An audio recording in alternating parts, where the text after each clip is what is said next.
bothers me now. I enjoy everything. Here I go again, the way that I always do. I'm in love again. I'm in love again. I'm in love again, all over again with you.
Je ne sais pas, je n'ai pas ni où je vais, ni où j'en suis. Quoi, où que je sois, quoi que je fasse, que quand je suis dans la dérive qui m'emmène dans les doux de la nuit et me tire de la nuit.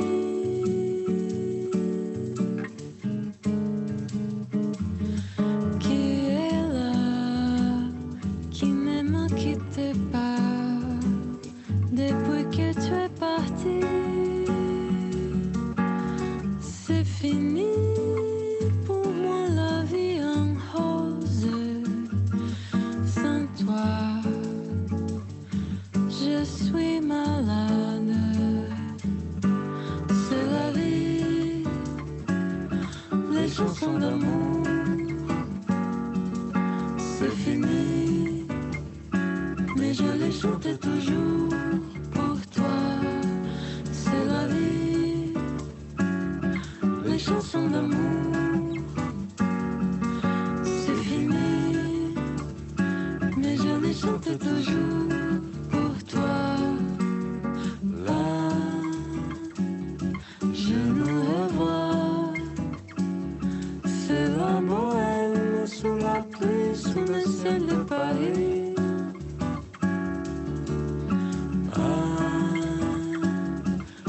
Tu verras, c'est pas facile, mais c'est si bon les souvenirs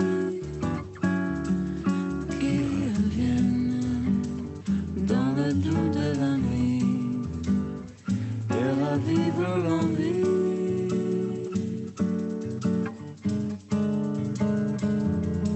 Qui est là, qui ne me quitte pas depuis que tu es parti. C'est la vie, c'est une chanson douce d'amour.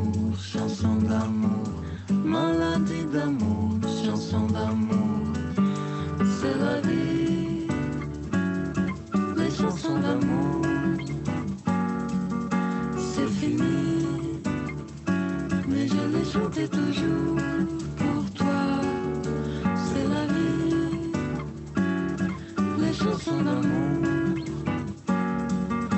C'est fini, mais je les chantais toujours pour toi.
Well, welcome to another episode. What do we call these things? Segment of, I've lost my sense of vocabulary because of I'm so excited about my guest. And this is Mia's World. Welcome to my world. Welcome to another misty and moody evening. Depending on when you're listening to this, of course, it may not be evening, but right now, as we're taping, it is a misty evening in the New York City area. And I'm really excited because tonight we have a fabulous guest whom I met many years ago in a different environment, different incarnation. And it is Arielle Eckstut. So thank you so much, Arielle, for being on Mia's World. And thank you to Jade Zabrich, my fantastic engineer. And Arielle has written a book co-authored with her mother, Joanne Eckstut, called What is Color? I'm going to hold it up. I got a lot of colorful post-it notes. Like that. Show and tell always worked for me. And it's called What is Color? It's all about the science of color and our brains. And there's science, there's art, there's humor, there's, oh my God, there's color spectrums and color blindness and moods and colors, psychology. It's just cram-packed with beauty and fun and effervescence. And I'm really happy to talk to you about this book. Before we get to the book, I just have to, I know I'm going to forget later. So I'm big on anagrams. And since you're a book person, an editor and a writer and a fascinating person, I am an anagram person. So I anagrammed the words, the science of color. You know what I got? What'd you get? Cool forensic etch. Very nice. Kind of Love combines it. the whole artistic and warm, cold, and science. I thought that was kind of interesting. Okay, so back to the music. Now, what we heard tonight was a combination of new CDs, new artists, and some old people, not old in terms of numbers, but people I've known for a long time. So the first piece was by an artist, a singer, songwriter whom I just adore. Her name is Alexia Bomtempo. She's Brazilian, and she's coming out now with a new CD called Suspiro, which is gorgeous. And that was I'm in Love Again. The video, which you will be seeing, is by Livia Sa. And the song is an old song written by Coleman, Peggy Lee, and Bill Schluger. I'm in Love Again, Alexia Bomtempo. Then we heard Alan Broadbent, one of my favorite all-time pianists and composers and arrangers. That was from his New York Notes CD, and that was the Styne classic ballad, I Fall in Love Too Easily, on Savant Records, and that was with musicians Billy Mintz and Harvie S. And then another Alexia Bomtempo song from Suspiro called Chansons d'amour on her Suspiro album with Stephane San Juan. And finally, another Alan Broadbent piece called WALTZ Prelude from his New York Notes album again. And later we'll be tying into the color motif. Alan Broadbent just came out with a new CD with his collaborator, Georgia Mancio. She wrote the lyrics, he wrote the music, of course, and the new CD is Quiet as the Star. And it's got these gorgeous watercolors by Simon Manfield. So at the end of the show, we'll be going out with his piece, Quiet as the Star, the cover song, and you'll see the artwork. So that sort of ties the whole color theme in. Just a few little fun notes for April 13th, when this show is coming out. Birthdays for April 13th. Butch Cassidy, the American desperado, born today in 1866. Samuel Beckett, the Irish-French author, playwright, and Nobel Prize laureate. Many of you know Waiting for Godot. I always say I'm always waiting for Godot. I got it. Arielle came up. Samuel Beckett, born in 1906. April 13th, 1924, the American film director and choreographer Stanley Donen. A lot of you know On the Town, Funny Face with Audrey Hepburn, Singing in the Rain. Great colorful movies, keeping the theme going. Tony Dow, if anybody's old enough to remember Leave It to Beaver, that was Wally, the actor who played Wally, born in 1945. Garry Kasparov, the Russian chess player, born in 1963. And Don Adams, another TV star, Get Smart, and born April 13th, 1923. Today's holidays: National Make Lunch Count Day. Hope you had lunch, Arielle. Peach Cobbler Day. I always wanted to try to make that colors of the peach cobbler. Scrabble Day and Thomas Jefferson Day. Today in history, in 1997, April 13th, Tiger Woods became the youngest ever golfer to win the Masters, which is very insane because it's just finished today or yesterday or relatively recently. 1970, an oxygen tank exploded on Apollo 13, leaving the spacecraft crippled, and the emergency prompted the famous quote by Jack Swigert, "Houston, we've had a problem." And 1970, Mikis Theodorakis was freed. The Greek composer and politician was interned in the concentration camp of Oropos by the right-wing military junta, and the Solidarity movement demanded his release, including Leonard Bernstein and Harry Belafonte. So a few little historical tidbits for April 13th. And now, as my listeners and viewers know, I always wrap up the week in rhyme, or try to, with a little bit of savvy humor and a little bit of insight, and try not to make it so bleak. So here's the limerick of the week. Is Cuomo playing a goof as taxes hit the roof? Amidst his Tzuris, it's like a Greek chorus singing a song of aloof. He simply perseveres, regardless of his fears, allegations and stress, and the nursing home mess. He disregards the jeers. How are things for Jen Szaki? Are they going a bit rocky? A fake news reporter crossed the press border. I think I'll go get some sake. Baseball should make us all grin, but now it's not a win-win. Now the MLB is in politics. Gee, I think I'll go get a gin. The red carpet's still rolling out, but still the awards shows place doubt. Just who is the host and on which coast? What's all the fuss about? The jokes are getting thinner. Who cares if there's a winner? The big screen's on pause, but there still are claws. I'm always starving for dinner. But the Oscars are a thing, and then there is the bling, and we just can't rest till we see Best Dressed and who's the next comedy king. We all need to take a bear when thinking about our mayor. Who's running? Woo-hoo! Giuliani #2? Could son Andrew be the next player? Prince Philip, alas, has died, a symbol of grace and pride. He gained Netflix renown on the series The Crown, a gentlemanly guide. It's National Scrabble Day, so rearrange letters away. A game of words for scholars and nerds. Now, where is my Chardonnay? Yay! Thesaurus and chorus. Like it? Yeah. That's the takeaway. That's a great one. Thank Great you. rhyme. It's from a expert wordsmith here, so that I really thank you for that. So here we are with a marvelous, marvelous guest in the house here, Arielle Eckstut, and I do remember, Arielle, that you once upon a time, I don't know if it's still happening. Tell me if it's true. I was writing a book, still am actually, about a boy with mismatched socks, and you were started a company. I Mismatched. Yeah, I had a company called Little Mismatched. Right.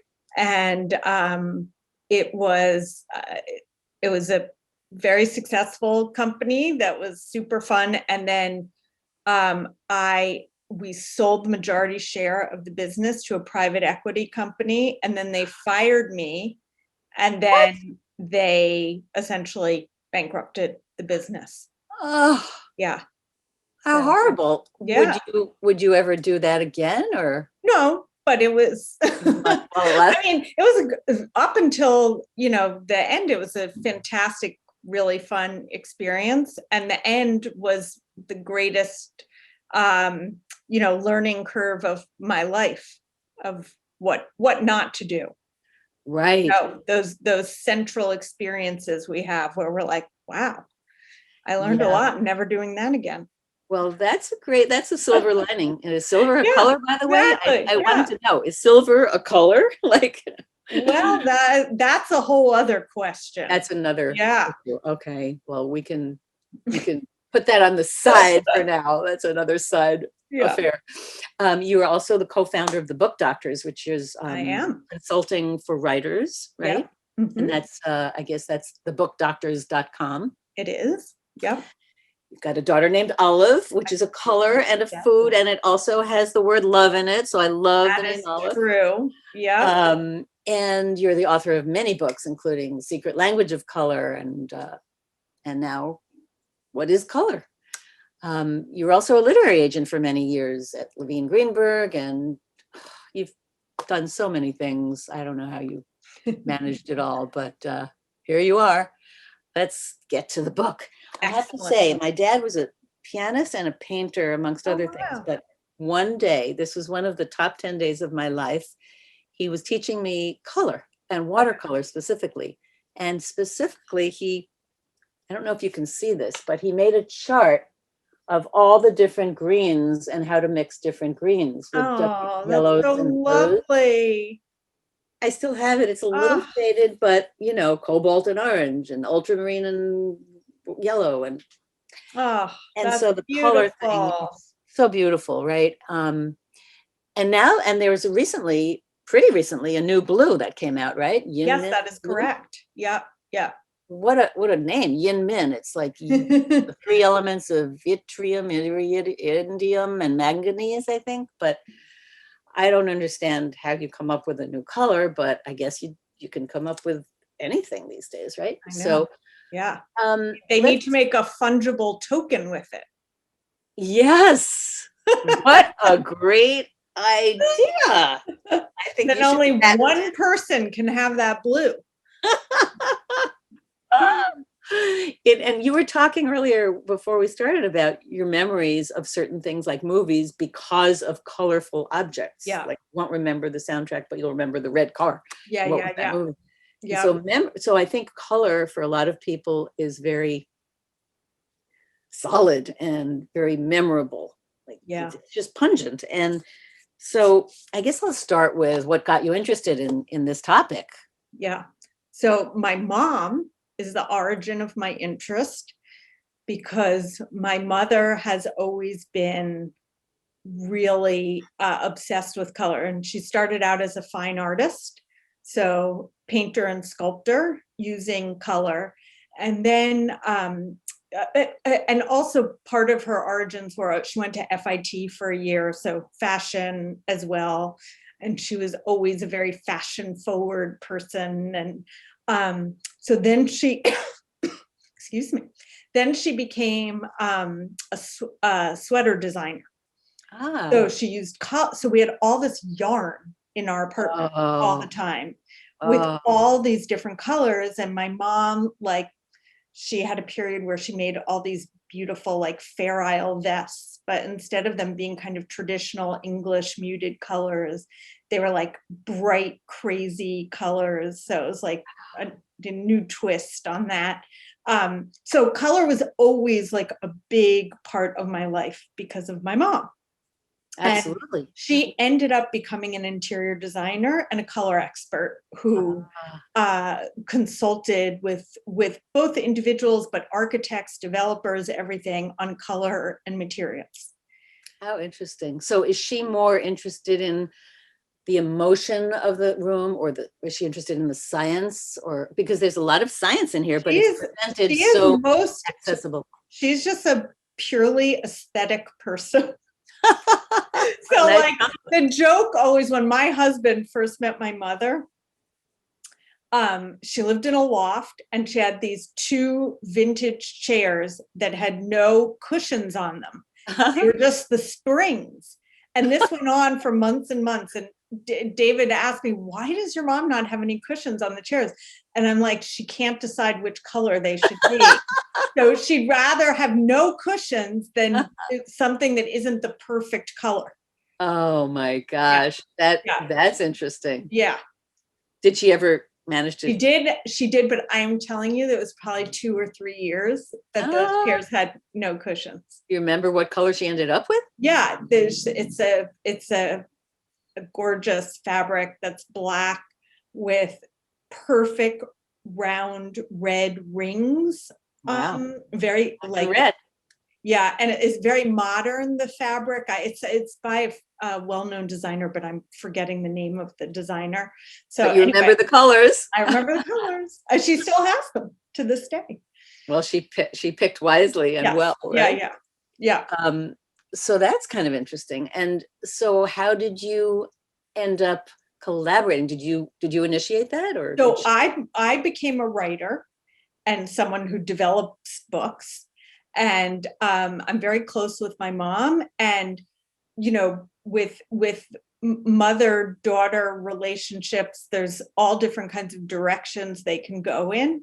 And it always seemed to me like we were going to talk to each other all the time anyway. Why not do something that's actually productive, that we both love and enjoy? Right. So I said, my mom had already done 2 books that I had helped her to come up with the idea, but that she did herself. But for The Secret Language of Color, that was a book that I thought that we should do together, because that also involved a lot of science and history, which was not the stuff that my mom did and more the stuff that I did as a writer. So we collaborated on that together, and it was great experience. And you have a designer that you used, right, for the book? Yeah, so we sold that book to an incredible publisher named Black Dog and Leventhal that specializes in visual books. And they hired the most wonderful and amazing, I actually have the book here. So that's what this book looks like. And actually this cover, it's so amazing. They designed, that's a hole on the front where the color wheel is. And inside is this psychedelic, so anyway, and the company is named 8.5, the design company, and they just, so many details of the book are just incredible. And we worked side by side with them. And then the first chapter of that book is all science. And I have I don't have a science background. I love science, and my mom also loves science. We both do, but we have no background in it, which turned out to be a great thing, because when you don't know it, you have to be able to explain it to other people who don't know it. Whereas when you know it, it can be really hard. So that first chapter was about science, and people were like, oh my gosh, that's so well explained. And that first chapter ended up being the kind of jumping off point for the second book. Wow. Wow. I mean, I think that the science is, like you say, I don't have a science background per se either. And to read about it on a level that's very accessible, very highly illustrated with fun pictures and diagrams, and oh God, I feel like I'm in a library, you know? Right. Hello, children. I mean, it's just beautifully done. I love this beginning. In the fall, do the leaves on the trees still change color if no one is there to see them? Colors don't exist until we see them. There's no such thing as color without the eyes and the brain. I thought I was going to pass out when I read that. It's like, it's the what? Craziest thing. It makes no sense. Right. And then you proceed to explain throughout the chapters, you know, about reflection and light and color, and it's almost too much to absorb. But it's really beautifully done, because who knew that? And so how did you do that? Did you talk to specific scientists or specific? Yes. How did you find them? So the first book, we interviewed a bunch of people and learned a lot. But when I go back to it now, I cringe, because certain parts of it, not all of it, but certain parts of it, I'm like, oh my God, I really I didn't understand that. I mean, I can't even say now that I fully understand it. It would take, you know, many lifetimes to fully understand this stuff. I mean, we make this joke in the front of the book that says, you know, anyone who calls themselves a color expert is a liar, because you'd have to be an expert in physics and biology and history and neuroscience and cartography, and you name it, you'd have to be an expert in it. Right. So, you know, with that in mind, but what ended up this crazy thing ended up happening, which is that we wrote a first draft of what is color, and we had done tons and tons of research, but we hadn't talked to that many scientists. And we tracked someone down who happened to have a lab in New York City. And then we found out he lived in the same town that I live in. Wow. Montclair. So synchronicity. Synchronicity. So we chatted. He was very generous. He said he'd read my first draft. I sent it to him, and he said, this is horrible. This is really, really bad, and you don't understand it.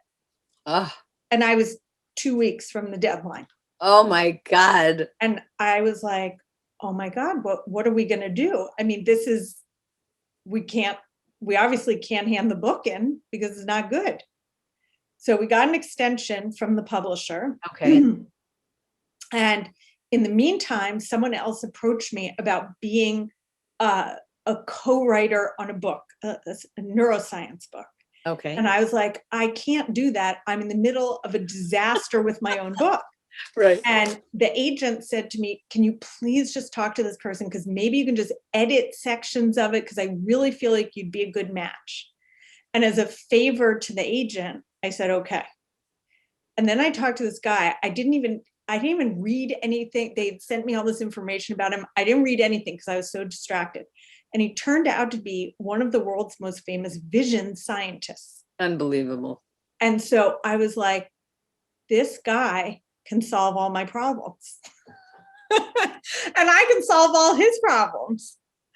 Isn't that an uncanny timing? It was crazy. So we ended up working together, and he, first of all, he got me on track, and then he introduced me to all of these color scientists.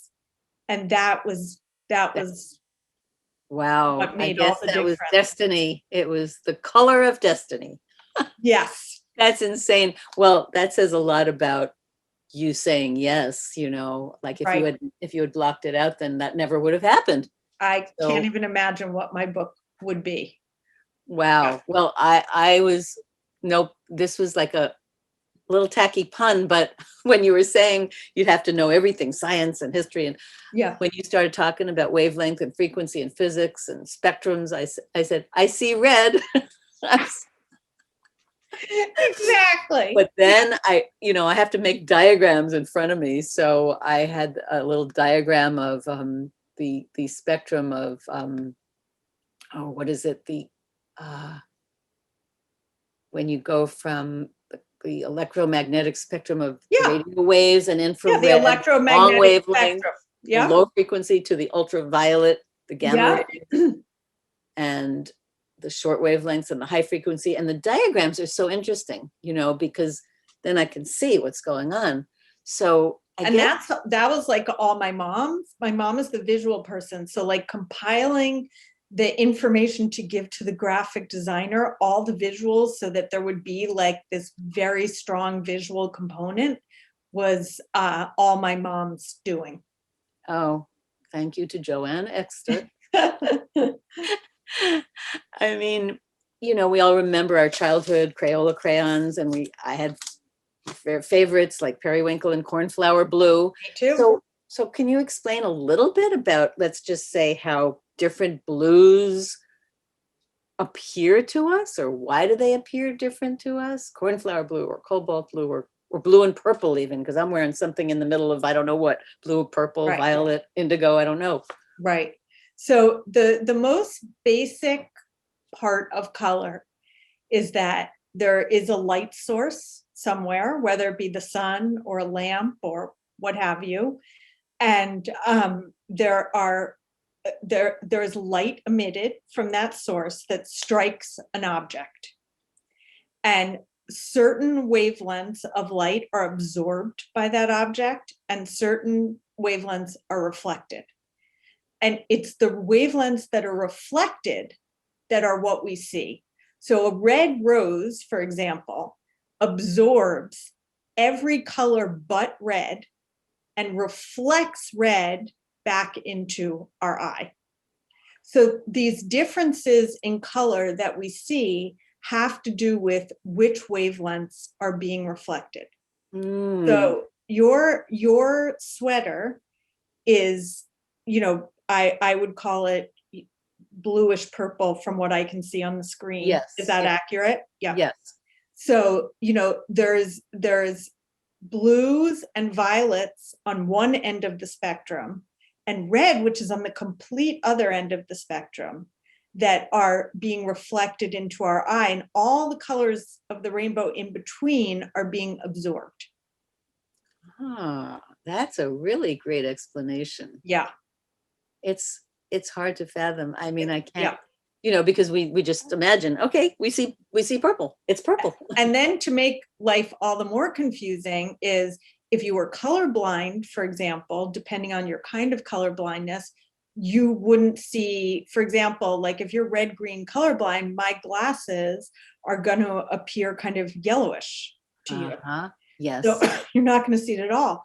If you're a bee and my glasses happen to also be reflecting ultraviolet light, a bee is going to see something we don't even know how to see.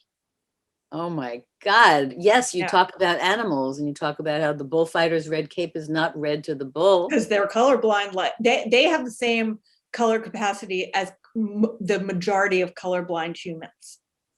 It's fascinating. Yeah. And do we know about birds or at all? Birds can also have incredible color vision. Really? Yes.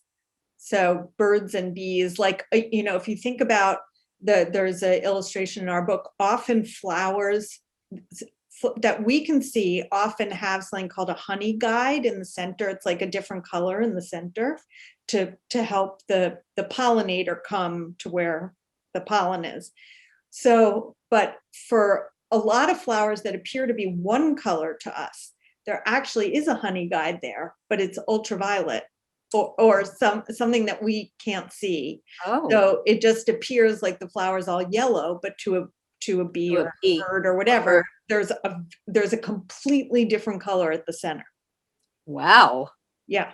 That's fascinating. My God, you know so much. You've absorbed so much from all your research and writing. I love this also on page 33.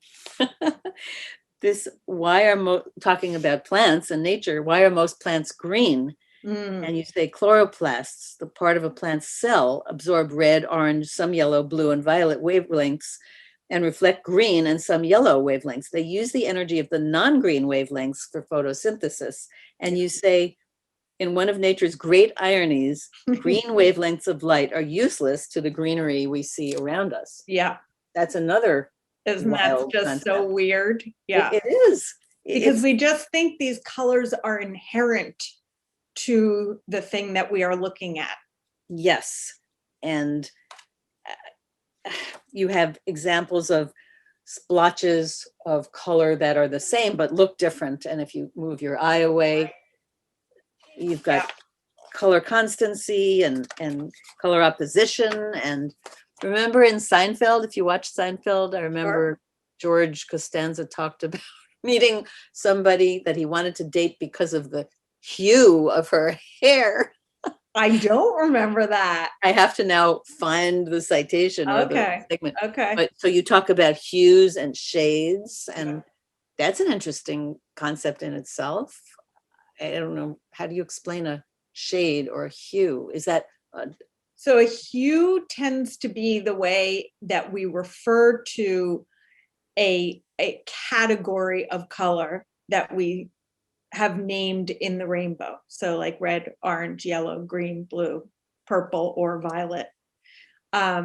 So that's generally the way we refer to a hue, whereas a shade would be more like periwinkle or navy, or that within the hue, there are many shades of that particular color. But those are not scientific terms. Hue and shade are common terms that are just used in general language. Right. And more normal. Exactly. Lay terminology, right? Yeah. There's also a lot of vocabulary that, comes up in the book that are fascinating, like rods and cones. Yeah. Trying to understand that facet. Yeah. Can you talk about that a little? So our retina is this incredible piece, like a credit card thin piece at the back of our eye that is all kinds of cells sandwiched together. And the retina is the only part of our brain that is outside of our skull. So it's this incredible, our eyes pop out of our skull as we develop in the womb, and that part of our brain pops out with it. And our retina is this, it allows us to quote unquote see all different kinds of things. And the reason I say quote unquote is that the first purpose of our vision is purely light sensitivity, to know where we are in the cycle of 24 hours. So whether it's light out or dark out, should we be sleeping or should we be awake? Right. And so even people who are blind have, most people who are blind have these cells that allow them to know what time of day it is. But our retina also houses our rods and our cones. Our cones are what are believed to be responsible for our color vision. And our cones are sensitive to different kinds of light. And essentially, it's not that like a certain cone sees red, it's that it compares the activity between the three different kinds of cones we have. And if the ones that ultimately allow us to see red are more active, then we see red. But it's not, people often say, oh, they're the red cones, but that's not quite right. And then rods are more about our sense, like at night, they allow us to see, the outline. They're very sensitive to light.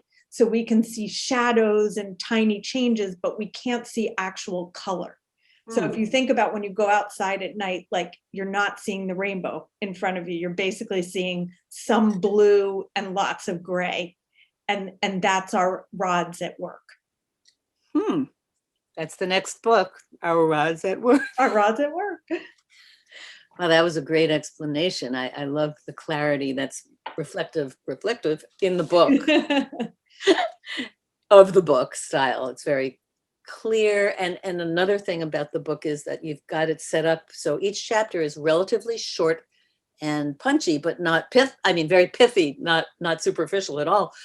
But you've got 3 sort of levels of explanations of things. So the first is a little more basic, and the second gets a little more meat on the bones, and the third is, I guess, even more shades and depth. And so you can sort of get in as far as you want Right. with each concept. Yeah. What about okay, there are a couple of more things I wanted to talk about. One, the moods and how we're affected by colors and moods from products, foods, soaps, furniture, clothes. Can you talk a little bit about that? Of course. So this actually is one of the main reasons that we wanted to do this book, because there's so much misinformation about, so like if you log onto the internet and you're like color and mood, you're gonna go on and they're gonna be like, you're gonna find like, oh, peach arouses your appetite, and this does this and this does that, and it's like, it's all a bunch of BS, the whole thing. Like, we know so little at this point about the effect of color and mood. Now, there are some basic things that we do know, like red has been studied a lot. And we do know that red can elicit sexual arousal, for example, and also anger. And also, don't hear a lot about power red in business. Yeah. And it makes sense. Like if you think about blood, I mean, these kind of very basic for if when you get upset and your face fills with blood and you get all red and everything, like it can be scary, right? To see that. So those things make sense. And then the other thing we know about is blue light. Yes. So blue light, everybody's wearing blue light glasses, and let me make a public service announcement right now. Do not wear blue light glasses during the day. You want to get as much natural light or unnatural light in your system when it is light out. So if you're blocking that blue light, you are completely messing up your internal clock so that it doesn't know, and your whole sleep cycles can go off by doing this. So blue light has this incredible power. Why? Well, because it's the sky. Blue light helps us to be alert. It helps us with our sleep cycles. It has all these different things that they have shown, people who have the SAD lights for seasonal affective disorder, that's blue light that you look into that recreates sunlight to help to elevate mood. So those things are known. That's what we know at the biological level. And it's not much. We're just at the beginning of understanding the neuroscience of vision right now. Now, then we get to the next level, which is cultural. So like in the West, blue is by far the favorite color of most people. And yellow is the least favorite color. Now go to the East and yellow rises to the top of the charts. Why is that? Because of, yellow is associated with wealth and all kinds of things that we don't have those associations. In parts of India, for example, brides get married in yellow. Like people don't get married in yellow here. They also get married in red in India. So these different cultural associations come into play as well. And then lastly, there are these personal associations that we have. That periwinkle blue crayon that you loved as a child, when you see that color, in something else, in a sweater and what have you, you're drawn to it. Yes. Or you might be repelled by something. You know, if you grew up if you had a childhood that was abusive and you had a certain color room where terrible things happened, that color is going to elicit a very personal response.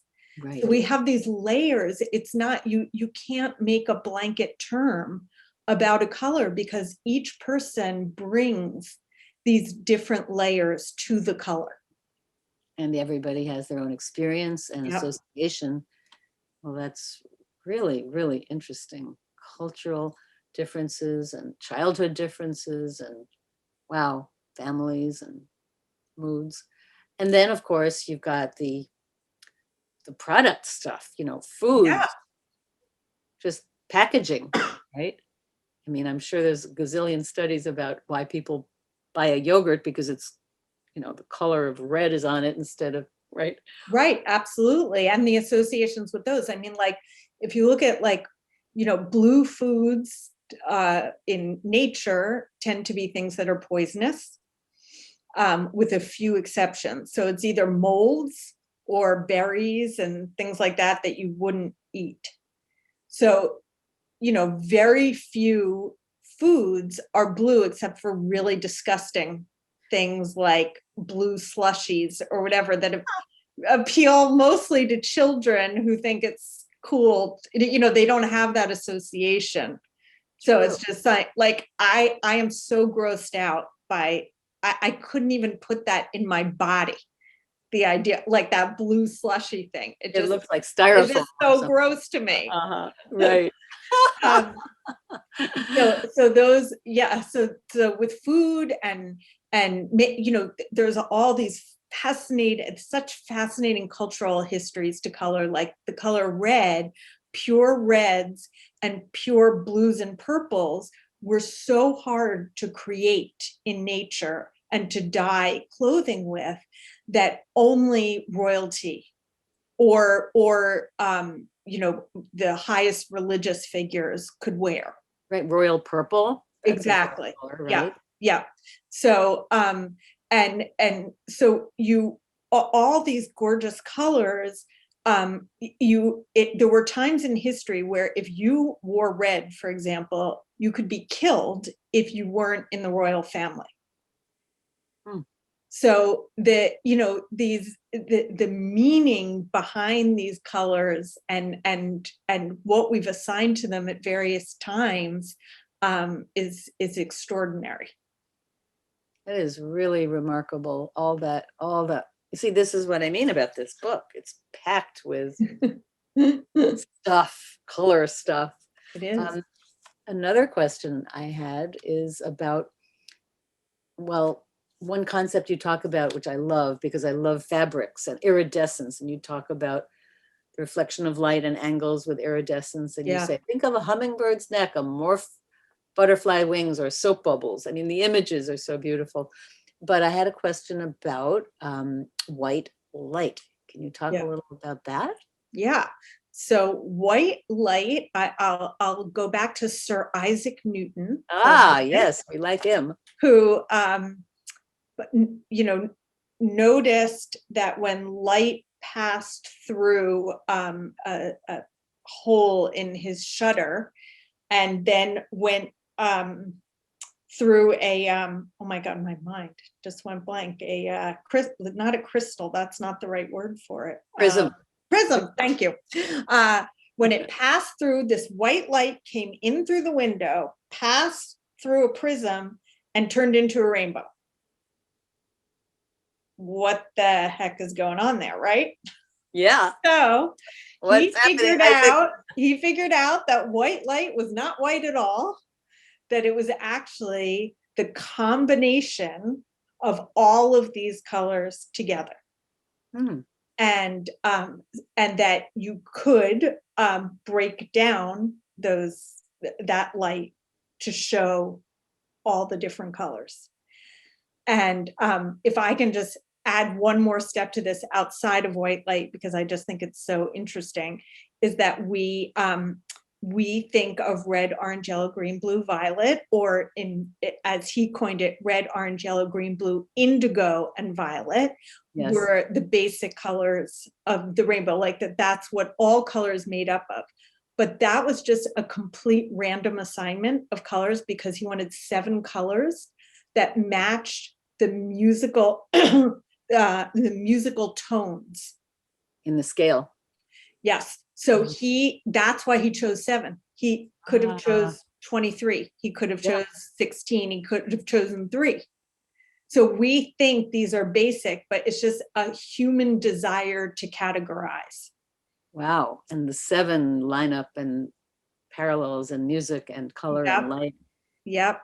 It's very, very heavy duty, as is the book, What is Color? And this is so much fun. Arielle Eckstut, so much fun to talk about color with you. And thank you. Just fascinating information from retinas to spectrums to frequencies to magenta, which I also love that color. But I'm fascinated to know what's next. But I really, really just am intrigued by this whole topic, and I love the book. I love the writing style, and Thank you so it's much. really, it's both entertaining, artistic, aesthetic, historical, scientific, and just pretty deep, actually, because it's everything around us, you know, and it integrates so many things. Well, like I didn't even know about cyan, C-Y-A-N. What was that? How did I miss that? But thank you so much for being my guest. Thank you for having me. What a delight. And just get out there and look at the world around you and think about light and color and try to get this book. It's just beautiful book, beautifully done. So bravo to you and your mom. And to mothers and daughters, by the way. And we're going to go out of the show with another Alan Broadbent tune, collaborated with Georgia Mancio, Quiet is the Star, from his new CD, Quiet is the Star, from Room Spin Records. What color is the room? I don't know. And Simon Manfield's artwork, just to tie in the color theme, is just gorgeous. So look at the watercolors, think about Arielle Eckstut and What is Color, and enjoy the evening, the daylight, the sunlight, the moonlight, the nightlight, and enjoy your world. Thank you for listening.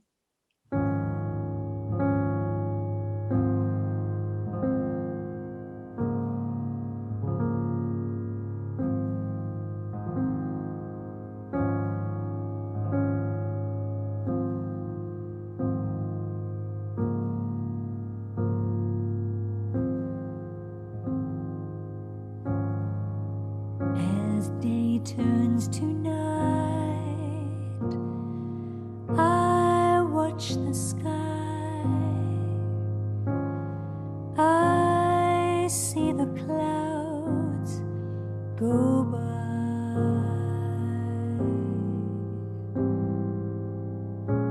They seem to tell us we too will pass. We're only traveling from first to last, and as they flow and tomorrow's glow, so quiet is the star.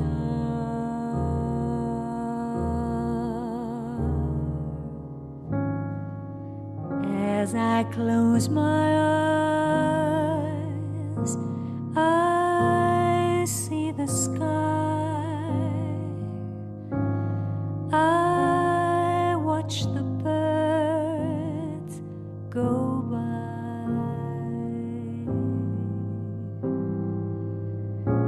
They seem to tell us we too can find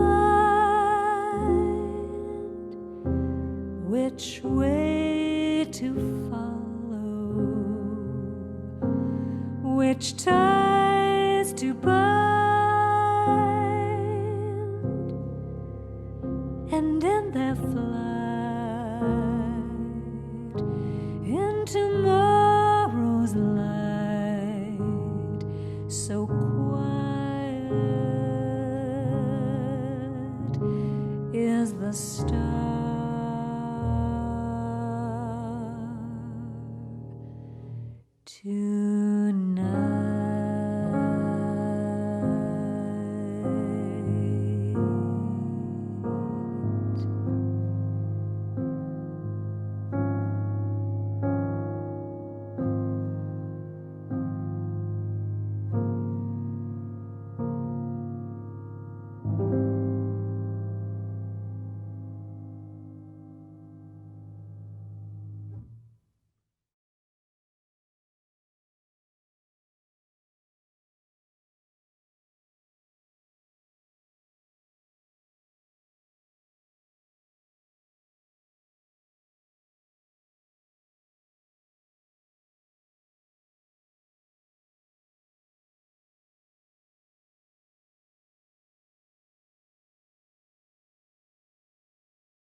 This meeting is